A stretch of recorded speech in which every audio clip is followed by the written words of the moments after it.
Am I the a-hole for outing my ex as gay to get his mother off my back? It's a long and sucky story. But my 25 female soon-to-be ex 28 male is gay and hid that from me. I found out because I caught him cheating, and he as much as admitted that he knew he wasn't attracted to me that way, but he wanted kids and a normal life.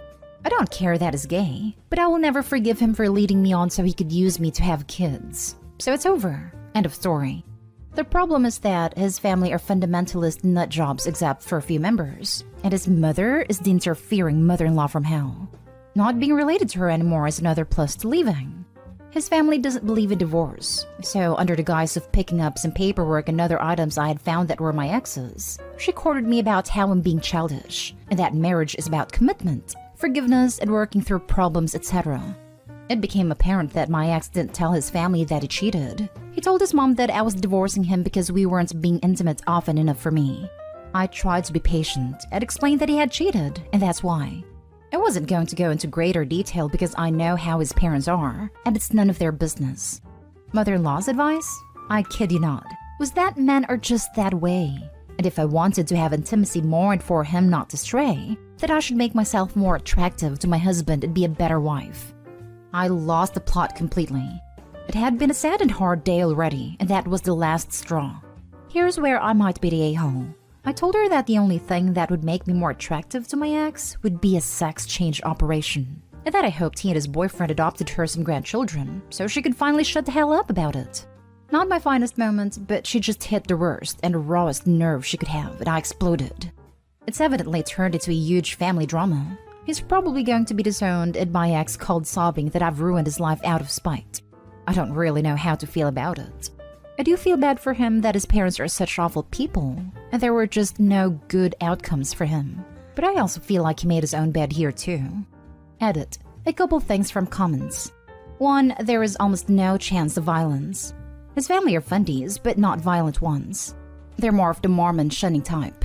One of his cousins came out and left the church, and after the initial protests, they all just stopped talking to him, and basically treated him as if he were dead until he was ready to repent or whatever. They're passive-aggressive, repressed, and weird as all get out, but the chances of anyone physically hurting him are extremely low. He's not financially dependent on them and has a more than decent job, so he can support himself easily if they kick him out. 2. He's known he was gay since before he met me, so this wasn't a new discovery or admission to himself. He has a boyfriend that has been dating since 6 months before we were married. I went through his computer after catching them in the act and kicking him out, and found messenger logs and other evidence going back to before he started dating me. He literally set this up so he could have the nice Mormon family to surface to keep his family happy. That's it. Never loved me at all. I was just the first girl to express a sustained interest. Now for the top comments. Probably unpopular opinion, but not the a-hole. He got pushed into a corner and blamed for the demise of their relationship, which was ultimately because of his dishonesty. You didn't do it maliciously. Also, he wasted years of your life for selfish reasons, and I personally could never forgive that. Opie was being constantly harassed, blamed, and basically defamed because her ex blamed her for everything. It wasn't malicious to out him, and he should have taken more accountability for his role in all this. The fact he plainly stated that he only married her to have a kid is beyond disturbing. It automatically makes him the a-hole, no question asked.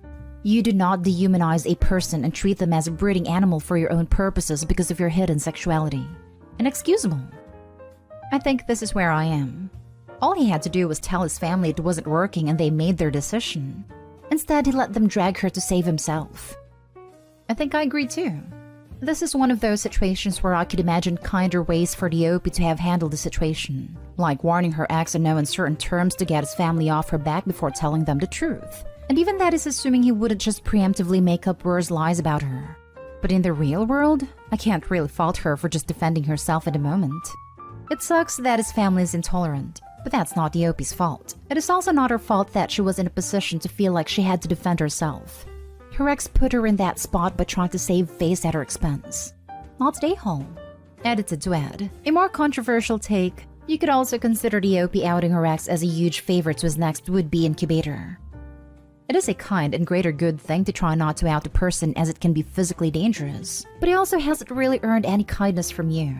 He is the a-hole that A, cheated, and then B, lied about the reason why to his parents, leading to his mom harassing you.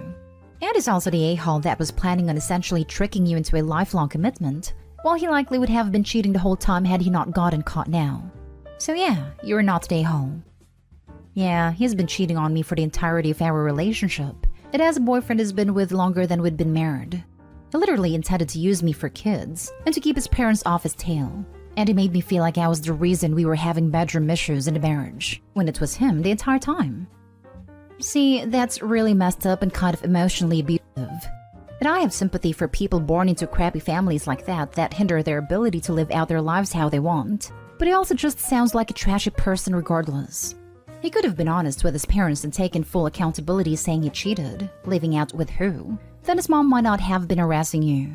And people saying you ruined his life over a temporary situation? He would have taken up your whole life with a fake marriage and children, while cheating and manipulating you into thinking there was something wrong with you had he not gotten caught. Next story. Am I the a-hole for refusing to pay my ex's child support? This actually happened last night, but it has been bugging me since it happened. I feel like the a-hole, but I also don't. Long story short, I am separated from my soon-to-be ex-husband. We were together for 10 years, married for 6. We have been separated for about 2 months after it came to light that he was cheating on me with a 19-year-old and broke his 4-year sobriety. We have 2 small children, a 5-year-old and an 11-month-old. I also have an 11-year-old stepdaughter. My ex said his ex-wife's marriage was annulled before I ever came into the picture. For the entire time I was with my husband, he paid $900 a month in child support, sometimes even more. When my oldest was 2 weeks old, he gave his ex $3,000 because she was several months behind on rent and was facing eviction. With my stepdaughter, it was always on us to get her new school clothes, supplies, shoes, etc. because her mother would just forget.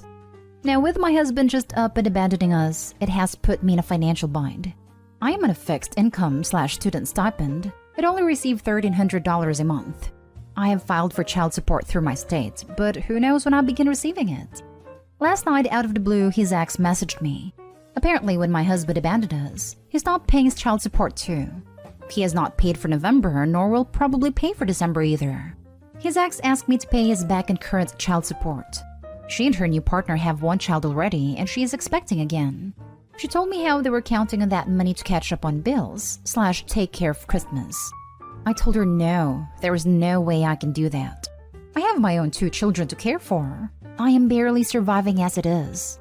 While my ex is still paying the mortgage, I am responsible for utilities and such. I can't help he has decided to not pay child support. She called me selfish, an a-hole, and accused me of not caring about my stepdaughter, then threatened legal action to make me pay. At that point, I rolled my eyes and stopped responding. Part of me feels bad that I can't help her, because I know my stepdaughter is the one who will suffer. But part of me is like, well, tough luck, because both she and her partner work full-time.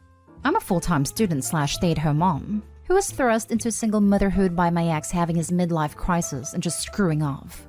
So Reddit, am I the a-hole? Not the a-hole, and do not pay. I understand it's an awful situation and you obviously care for your stepdaughter, but you can't provide for a child that is not your responsibility at the expense of your own children's well-being. Your husband's ex is trying to play on your emotions to manipulate you into making a decision that will put your little ones at risk for not being provided for. Don't fall for it. I can't. It just isn't happening. I can't even celebrate Christmas with my kids because every penny must be accounted for and I have bills to pay. I know she's trying to manipulate me, but it isn't happening. Paying child support is your soon-to-be ex-husband's responsibility, not yours. Block his ex so she can't contact you again.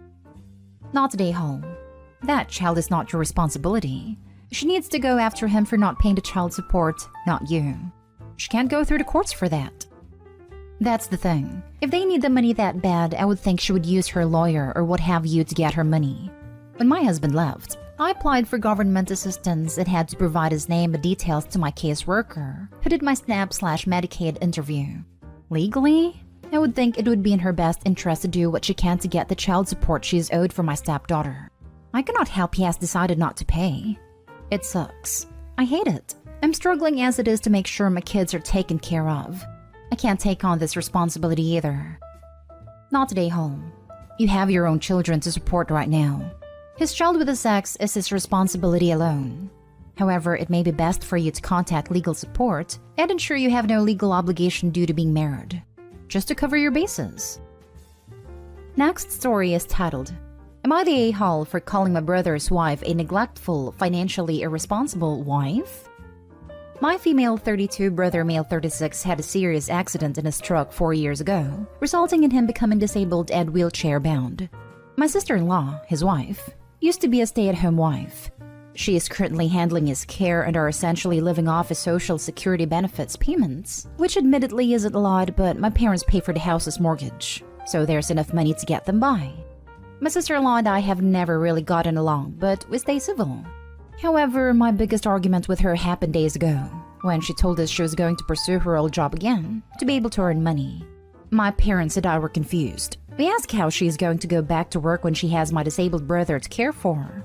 She told us she is going to hire a carer to handle all my brother's needs, which triggered a very negative reaction in me and my parents. I told her she chose to become a stay-at-home wife, but she explained that circumstances changed and she had to go back to work she left years ago to be able to provide for herself and my brother, and a carer is better qualified to care for my brother since she feels overwhelmed and exhausted. But I pointed out how a personal carer requires so much money, and that her new commitment of a job cannot be put before her husband. I told her it was a bad idea, but she argued that she is in this situation, not me, and she's trying to improve it while I'm just judging her from a distance. I told her she was wrong, since this is my brother we're talking about, and I help with the mortgage. So in response, I called her a neglectful, selfish, financially irresponsible wife for throwing money, my brother's money, away on a carer when it's unnecessary, and she is available, but she chose to go back to work. She acted shocked and lashed back at me saying I shouldn't have called her those cruel things, and that I should show some empathy. I said I do have empathy for my brother and her too, but now that she's going to pay a carer using my brother's social security benefit, then I can't help but feel she's slowly checking out of her own marriage. She got highly offended that I questioned her love for my brother now that he is disabled, and left in a rush after calling me nuts and awful. My mom agreed partially with what I said, but told me I went out of line by calling her neglectful, especially since sister-in-law said she's wanting to go back to work to improve her living situation. But my dad is 100% on my side. Was I the a-hole, or was my reaction justified? Now for the judgment. Ooh boy, you're not going to enjoy this comment section. Yes, you're the a-hole. 1. Caregiver burnout is 100% real. Why not give your sister-in-law a break? And you care for your brother for a week, while she stays in a hotel. 2. She is probably trying to keep the marriage alive. Caring for somebody with disabilities is a lot like being a parent. It's not sexy. Breaking that dynamic by hiring a carer is probably the single best thing for their relationship. Not to mention increasing your brother's dignity. Did you ask what he thinks of this plan at any point? 3. Horrible as it sounds, permanently disabling injuries have a nasty tendency to reduce lifespan. Would you keep supporting your sister-in-law if your brother died? Does she know that? She needs a safety net, which means a job and a pension. Not your marriage, not your business, but to crack out. I actually really want an answer to number 3. If your brother passes away, will the financial support continue for the sister-in-law? If not, get the heck out of here. Also, what about if she hurts herself trying to move her husband? What will Opie do then? My sister messed up her back taking care of mom and she had help. What if she hurts the brother because she's not trained to care for serious disabilities? Hiring someone professionally trained seems like a great thing for the brother, as well as the sister-in-law, especially since the sister-in-law is willing to go back to work to help pay for the caregiver. Everyone is skimming over the fact that it's been 4 years. 4 years without help. God, this woman must be exhausted. Shame on you for judging her, Opie. You should be offering support instead of being such an A. You're the a-hole. You're the a-hole on every level, Opie. How is your sister-in-law neglectful for being willing to pay for a medical professional to do something they're trained for? How is she neglectful for trying to add money to your brothers and her household? If you're so worried about them paying for your brother's care, I expect you or your mom to step up and take him in. Now for the last story. Am I the a-hole for stopping my ex from meeting our son and intentionally sabotaging my dad? My ex ended our engagement unexpectedly and I still don't know why. I was pregnant at a time and he completely disappeared. Nobody would tell me where he was despite our families being friends and having many mutual friends. Everyone kept claiming they had no idea where he was, which I know is a lie. Well, he decided to show his face again. My dad told me he would be coming to our house for dinner to discuss business, and that he wanted to meet our son. At first, I was furious, and I told him there was no way I would let him meet my son. But after many arguments, I pretended to give in. The day he was supposed to come, I took my son to a friend's house for the night. I wasn't planning to go back home for the dinner because I didn't want to see my ex, but my friend suggested I go so that I knew what was being said. I don't regret going, but it was a crap show. My dad was pissed at me for hiding my son from my ex, and my ex was pissed at my dad for not being able to deliver what he promised. My ex was also pissed at me and claimed I couldn't keep him away from his son. I told him pigs would fly before I let him near my son. After my ex left, my dad threatened to kick me out for sabotaging things for the family. And he kept calling me a stupid girl and asking me why I couldn't just listen to him for once. My brother sided with him too, which surprised me because he always takes my side normally. Am I the a-hole? Not stay hole and get away from these crazy people as soon as you can. My God, the fact that your family knew where he was and wouldn't tell you? And that your father let him into your house after he abandoned you with a baby? No. And to add, the way this reads to me is that the grandfather, brother, and ex are using the baby as some sort of bargaining chip. It's odd how the grandfather phrased it and why he's even involved. This should only be between the two parents of the child, not the grandfather and Opie's brother. I think something more is going on. This is exactly how it reads to me. Why did your dad promise to your ex he could see your son? It sounds like your ex has been out of your child's life for years and suddenly wants to see him. It is very concerning your dad promised your ex could see your son in exchange for something, it sounds like. This is fishy. Your child is not a token to be promised in exchange for something. Info, did your ex know you were pregnant before he left? How long has your ex been gone? Also, what is the relationship between your ex and dad? Yes, almost 3 years. I assumed none, but my dad does business with his dad.